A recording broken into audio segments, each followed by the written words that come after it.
রাষ্ট্র প্রতিষ্ঠার পর থেকে বহির্বিশ্বের সঙ্গে ভালো সম্পর্কের নিদর্শন হিসেবে জায়ান্ট পান্ডা ব্যবহার করে আসছে চীন। কোনো দেশকে যেমন বন্ধুত্বের প্রতীক হিসেবে পান্ডা দেওয়া হয়, তেমনি খারাপ সম্পর্ক বোঝাতে এটি কেড়ে নেয় চীন।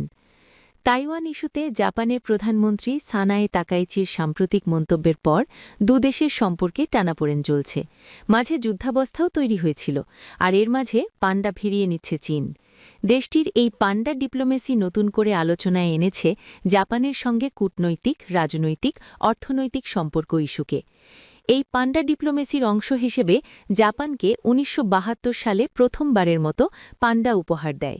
তখন দুই দেশের মধ্যে কূটনৈতিক সম্পর্ক স্বাভাবিক হয়েছিল। সম্প্রতি সম্পর্কের অবনতি হওয়ায় পান্ডা ফেরত নিচ্ছে চীন।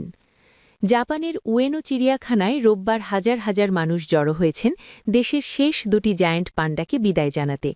আগামী মঙ্গলবার এই যমজ পান্ডা শিয়াও শিয়াও ও লেই লেইকে চীনে ফেরত পাঠানো হবে। দর্শনার্থীরা প্রায় ৩.৫ ঘণ্টা লাইনে দাঁড়িয়ে এই প্রিয় প্রাণী দুটিকে শেষবারের মতো দেখেছেন। যমজ পান্ডা দুটির চলে যাওয়ার ফলে ১৯৭২ সালের পর প্রথমবারের মতো জাপান পান্ডা শূন্য হয়ে যাচ্ছে। চীন ১৯৪৯ সালে প্রতিষ্ঠার পর থেকে এই পান্ডা ডিপ্লোমেসি করে আসছে। তবে চীন বিদেশে ঋণ দেওয়া সব পান্ডা এবং বিদেশের মাটিতে জন্ম নেওয়া তাদের ছানাদের মালিকানা নিজের কাছে রাখে।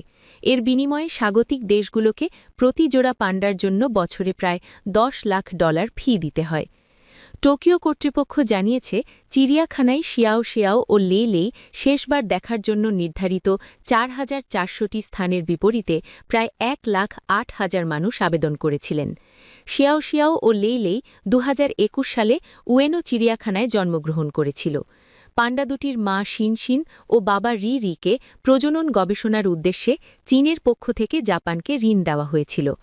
সাম্প্রতিক সময়ে চীনের পান্ডা ঋণ দেওয়া বড় বাণিজ্য চুক্তির সঙ্গে যুক্ত হয়ে এসেছে। গত কয়েক বছরে বহু পান্ডা চীনে ফেরত পাঠানো হয়েছে। সাধারণত ঋণ চুক্তির মেয়াদ ১০ বছর হয়, যদিও প্রায়ই তা বৃদ্ধি পায়। তবে চলমান রাজনৈতিক উত্তেজনার কারণে জাপানে নতুন করে পান্ডা ঋণ দেওয়ার সম্ভাবনা অনিশ্চিত হয়ে গেছে।